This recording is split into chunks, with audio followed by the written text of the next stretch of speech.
Hello दोस्तों, make माई SSC channel में आप सभी का स्वागत है। आज हम लोग जुड़े हैं कंप्लीट रीजनिंग की सीरीज में एक और इम्पॉर्टेंट टॉपिक के साथ। इस टॉपिक का नाम है वर्ड एनालॉजी, शब्द सादृश्यता। शब्द सादृश्यता का आज पार्ट 4 है। इससे पहले हमने शब्द सादृश्यता पर 3 वीडियोस बनाई हैं, जिसकी लिंक आपको इस वीडियो के डिस्क्रिप्शन में मिल जाएगी। वहां से जाकर आप इन पुरानी वीडियोस को देख सकते हैं। तो चलिए देखते हैं कि आज शब्द सादृश्यता में हम लोग क्या पढ़ने वाले हैं और शुरू करते हैं शब्द सादृश्यता का आज का सेशन। तो यहाँ देखिए, शब्द सादृश्यता से पहले हमने find missing number, dice, order and ranking तथा नंबर सीरीज डिस्कस किया है, जिसकी लिंक हम आपको इस वीडियो के डिस्क्रिप्शन में प्रोवाइड करेंगे। वहां से जाकर आप उन पुरानी वीडियोस को देख सकते हैं। वो सभी आपके एग्जाम के लिए बहुत हेल्पफुल है। तो चलिए शुरू करते हैं वर्ड एनालॉजी का आज का सेशन और देखते हैं कि वर्ड एनालॉजी में आज हम लोग पढ़ने क्या वाले हैं। तो वर्ड एनालॉजी में हम लोग प्रीवियस ईयर क्वेश्चन डिस्कस कर रहे हैं। तो इससे पहले हमने 30 प्रीवियस ईयर क्वेश्चन डिस्कस किया, जिसमें CHSL, MTS, CPO, SI या फिर अन्य परीक्षाओं के जो SSC के अंतर्गत पूछे जाते हैं उनके प्रीवियस ईयर क्वेश्चन डिस्कस किया है। तो यदि आपने पुरानी वीडियोस नहीं देखी है तो इस वीडियो के डिस्क्रिप्शन में आपको लिंक मिल जाएगी, वहां से जाकर आप इन पुरानी वीडियोस को देख सकते हैं। तो क्वेश्चन नंबर 31 आपके सामने है। बताइए कैसे सॉल्व करेंगे इस प्रकार के प्रश्नों को। और ये आपका क्वेश्चन पूछा गया है SSC CGL के एग्जाम में। संयुक्त स्नातक स्तरीय जो परीक्षा हुई थी आपकी टायर 1 में, 16 अगस्त 2017 थर्ड पाली में ये आपका क्वेश्चन पूछा गया था। तो बताइए इस क्वेश्चन का करेक्ट आंसर क्या है। थोड़ा सा पैटर्न इसका हल्का है। बताइए इस क्वेश्चन का करेक्ट आंसर क्या होगा। यहाँ देखिए, पहले हम क्या करते हैं, तो पहले हम फर्स्ट पार्ट को उठाते हैं और फर्स्ट पार्ट में कॉम्बिनेशन बैठाने की कोशिश करते हैं कि क्या कॉम्बिनेशन बैठा हुआ है। तो फर्स्ट पार्ट में क्या कॉम्बिनेशन बैठा हुआ है, मेढक क्या है, तो मेढक आपका उभयचर प्राणी है। उभयचर प्राणी है तो अब आपकी छिपकली कौन सी प्राणी होगी, ये आपसे पूछा गया है। ठीक है, तो सिर्फ छिपकली आपकी रेंग कर चलती है। एक बात ध्यान रखेंगे, और रेंग कर चलने वाले किस में आते हैं, तो रेंग कर चलने वाले सर्पिसृप में आते हैं। और यही इस क्वेश्चन का करेक्ट आंसर भी होगा। इसमें और कुछ ऑप्शन के हिसाब से चलने की जरूरत नहीं है। एक तो आप कीट वैसे भी काट सकते हैं, स्तनपायी वैसे ही काट सकते हैं, कृंतक भी वैसे काट सकते हैं। ऑप्शन के हिसाब से भी आप इस प्रकार के प्रश्नों को कभी कभी बना सकते हैं। ठीक है, और ये आपका क्वेश्चन पूछा गया SSC CGL के एग्जाम में 2017 में। तो चलिए आज के अगले प्रश्न की तरफ बढ़ते हैं। आपके सामने दिया गया है, ये रहा आपका क्वेश्चन नंबर 32। सॉल्व करने की कोशिश कीजिए। बताइए कैसे सॉल्व करेंगे आप इसे। यहाँ देखिए कैसे सॉल्व करेंगे। ये जो आपका क्वेश्चन पूछा गया है SSC CGL के एग्जाम में, संयुक्त स्नातक स्तरीय एग्जाम जो हुआ था टायर 1 का 6 अगस्त 2017 फर्स्ट पाली में आपका क्वेश्चन पूछा गया। ठीक है, तो बताइए कैसे सॉल्व करेंगे आप इसे। यहाँ आपका देखिए क्या किया गया है, पीला दिया गया है नींबू। आपका नींबू कैसा होता है, पीला दिया गया है। तब आपका बैंगन कैसा होता है, बैंगनी अब आपका कहाँ पाया जाता है। देखिए पहले आपको कलर दिया गया है, फिर उस जो पदार्थ का नाम दिया गया है। तो यहाँ भी आपको पहले बैंगनी दिया गया है। अब उस पदार्थ का नाम बताइए जो बैंगनी होता है। ठीक है, तो बैंगनी कौन सा पदार्थ होता है, तो यहाँ देखिए हमें ऑप्शंस दिए गए हैं। ऑप्शन संख्या ए सेम, बी बैंगन, सी आम और डी प्याज। तो इसमें तो कुछ करना ही नहीं है, ए सी और डी होना ही नहीं है। इस क्वेश्चन का करेक्ट आंसर ऑप्शन संख्या बी होगा, बैगन। बैगन ही इस क्वेश्चन का करेक्ट आंसर होगा। ठीक है, 32 का करेक्ट आंसर ऑप्शन संख्या बी। और ये आपका क्वेश्चन पूछा गया है SSC CGL के एग्जाम में। ठीक है, तो चलिए आगे बढ़ते हैं आज के अगले प्रश्न की तरफ। क्वेश्चन नंबर 33 आपके सामने है और इंपॉर्टेंट क्वेश्चन है। यहाँ देखिए, ये आपका CGL में पूछा गया क्वेश्चन 12 अगस्त 2017 सेकेंड पाली में ये एग्जाम हुए थे। ठीक है, तो यहाँ देखिए आपको कंबाइंड कैसे किया गया है, भौंकना के साथ कंबाइंड किया गया है कुत्ता को।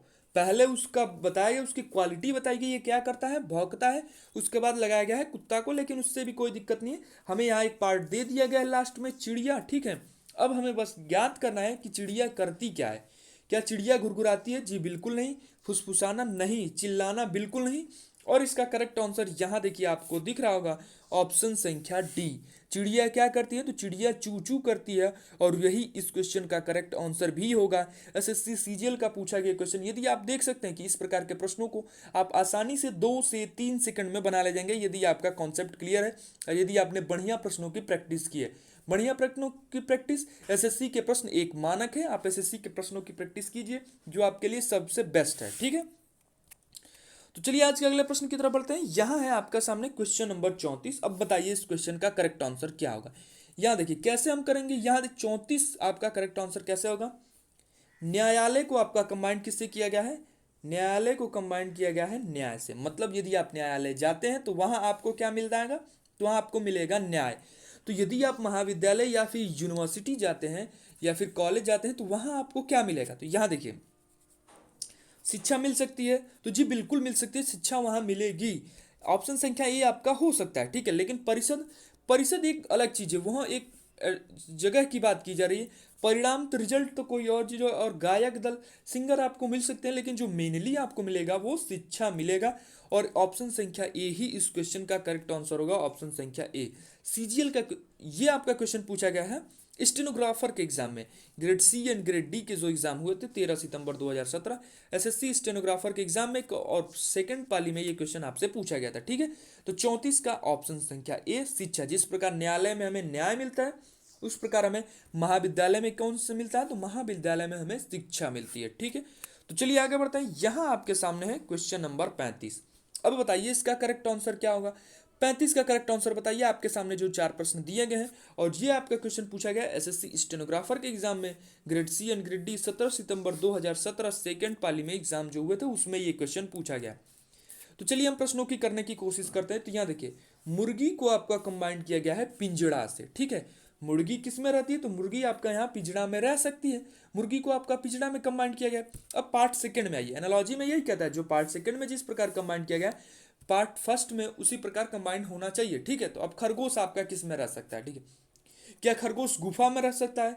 शेर नहीं है, शेर गुफा में रहते हैं। ठीक है, शेर तो है नहीं खरगोश, तो खरगोश गुफा में नहीं रह सकता। ठीक, ऑप्शन संख्या बी पर आइए। बी क्या कहता है, क्या छप्पर में रह सकते हैं। वो कोई इंसान थोड़ी ना है कि जो छप्पर में रहेगा। उसके बाद से जाला, जाला भी नहीं हो सकता, जाला में तो मकड़ियां रहती हैं। ठीक है, अब आपके सामने सिर्फ एक ही ऑप्शन बच रहा है, या तो आप टिक मार दीजिए या फिर आप देख भी सकते हैं कि खरगोश रहते कहाँ हैं, तो खरगोश मांद में रहते हैं। और यही इस क्वेश्चन का करेक्ट आंसर भी होगा 35 का डी। ठीक है, ऑप्शन संख्या डी 35 नंबर का करेक्ट आंसर होगा। एसएससी स्टेनोग्राफर के एग्जाम में पूछा गया प्रश्न। ठीक, चलिए आगे बढ़ते हैं। आपके सामने है क्वेश्चन नंबर 36। बताइए इस क्वेश्चन का पैटर्न क्या होगा। स्टेनोग्राफर के एग्जाम में ये भी आपका क्वेश्चन पूछा गया 2017 14 सितंबर सेकंड पाली में ये क्वेश्चन आपसे पूछा गया था। वर्षा को कंबाइन किया गया है किससे, बादल से। वर्षा यदि होती है तो किससे होती है, बादलों से होती है।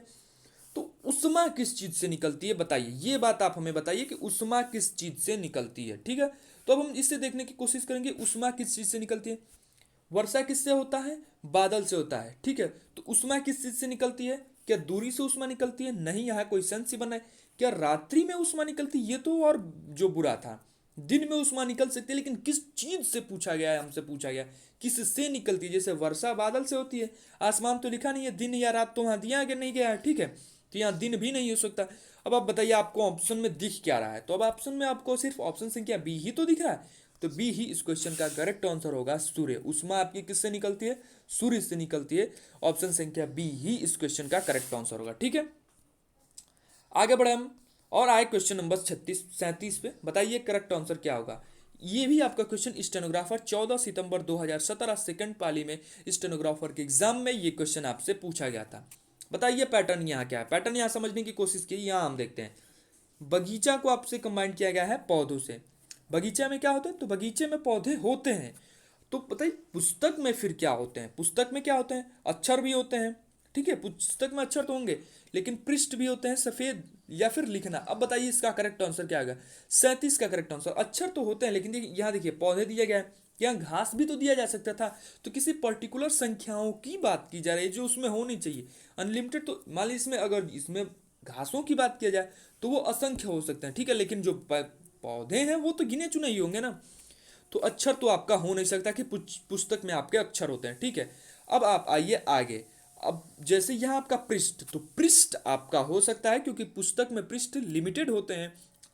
पुस्तक में लिखना ये आपका नहीं हो सकता, सफेद ये भी आपका नहीं हो सकता।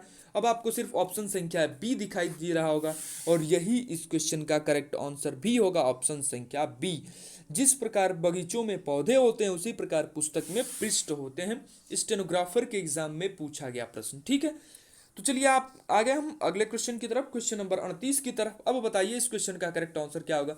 और ये क्वेश्चन भी आपका स्टेनोग्राफर के एग्जाम में 14 सितंबर 2017 सेकंड पाली में पूछा गया क्वेश्चन। ठीक है, बताइए करेक्ट आंसर क्या होगा। ठीक, या प्रश्नों को देखिए और करेक्ट आंसर बताने की कोशिश कीजिए। यहाँ देखिए, चिकित्सक को कमांड किया गया है रोगी। रोगी ऐसे देखिए, रोगी जाता किसके पास है, चिकित्सक के पास। तो अब ऐसा कंबाइंड बिठाइए कि कौन आएगा शिक्षक के पास पढ़ाना, नहीं, ये तो क्रिया आपकी हो गई, ये नहीं हो सकता। विद्यार्थी आपका हो सकता है, ऑप्शन संख्या बी आपका हो सकता है। विद्यालय आएगा शिक्षक के पास, नहीं ये नहीं हो सकता। ऑप्शन डी पुराना तो बिल्कुल भी नहीं हो सकता, ठीक है। तो अब यहाँ आपको दिख क्या रहा है, तो आपको ऑप्शन संख्या बी दिख रहा होगा और यही इस क्वेश्चन का करेक्ट आंसर भी होगा। जो विद्यार्थी है किसके पास आएगा, तो विद्यार्थी आपका शिक्षक के पास आएगा। ऑप्शन संख्या बी इस क्वेश्चन का करेक्ट आंसर होगा, ठीक।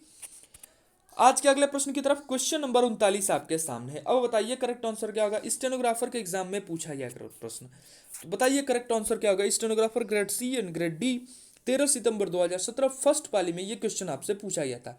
क्वेश्चन नंबर 39 आपके सामने है, बताइए करेक्ट आंसर क्या होगा। यहां देखिए, लाभ को किससे कंबाइंड किया गया है, हानि से कंबाइंड किया, मतलब ये दोनों एक दूसरे के विपरीत हैं। तो अब आप यहां विपरीत संख्या याद कीजिए, विलोम शब्द याद कीजिए। दुख का क्या होना चाहिए, क्रोध नहीं हो सकता, निरुत्साहित नहीं हो सकता, अप्रसन्न नहीं हो सकता, क्योंकि अप्रसन्न मतलब दुख ही होता है, प्रसन्न होता तो शायद हो सकता था, ठीक है। अब हमें सिर्फ एक ही ऑप्शन दिख रहा है, ऑप्शन संख्या बी खुशी। खुशी ही इस क्वेश्चन का करेक्ट आंसर होगा, ऑप्शन संख्या बी। दुख का विलोम शब्द क्या हो जाएगा, खुशी। स्टेनोग्राफर के एग्जाम में पूछा गया प्रश्न, वेरी इंपॉर्टेंट क्वेश्चंस में से एक, ठीक है। चलिए आज के अगले प्रश्न की तरफ हम बढ़े। आज का अंतिम प्रश्न क्वेश्चन नंबर 40, यहां बताइए इस क्वेश्चन का करेक्ट आंसर क्या होगा, ठीक है। और ये आपका क्वेश्चन स्टेनोग्राफर के एग्जाम में पूछा गया है 13 सितंबर 2017 फर्स्ट पाली में। और देखिए यहां कंबाइंड किसको किया गया है, प्रार्थना से कंबाइंड किया गया है मंदिर को। यदि आपको प्रार्थना करनी हो तो आप कहाँ जाते हैं, मंदिर में। अब उसी प्रकार आप आगे बढ़ाइए, यदि आपको पादरी गिरजाघर में जाता है, नहीं ये तो सेंस नहीं बन रहा है कि आपको कुछ करना है या आपको यहाँ कुछ कर रहे हैं आप, यहाँ पादरी आपका नाउन आ जा रहा है, ये नहीं हो पाएगा, ठीक है। चिकित्सक अस्पताल, फिर देखिए यहाँ चिकित्सक आपका नाउन हो गया, ये भी नहीं हो पाएगा। शिक्षक विद्यालय, ये भी नहीं हो पाएगा। अब देखिए ऑप्शन संख्या डी आपका हो सकता है, क्यों, देखिए यहाँ यदि आपको पढ़ाई करनी है तो आप विद्यालय जा सकते हैं, यदि आपको प्रार्थना करनी है तो आप मंदिर जा सकते हैं, ठीक है। तो जैसे प्रार्थना के लिए हम मंदिर जाते हैं, वैसे पढ़ाई के लिए हम कहाँ जाएंगे, विद्यालय जाएंगे। ऑप्शन संख्या डी ही इस क्वेश्चन का करेक्ट आंसर होगा, ठीक है। तो उम्मीद करते हैं ये सभी प्रश्न आपको समझ में आए होंगे। यदि ये सभी प्रश्न आपको समझ में आए तो इस वीडियो को लाइक करें तथा इसी प्रकार रीजनिंग से संबंधित अन्य इंपॉर्टेंट सेशन के लिए हमारे साथ जुड़े रहें और हमारे चैनल को सब्सक्राइब जरूर करें। धन्यवाद।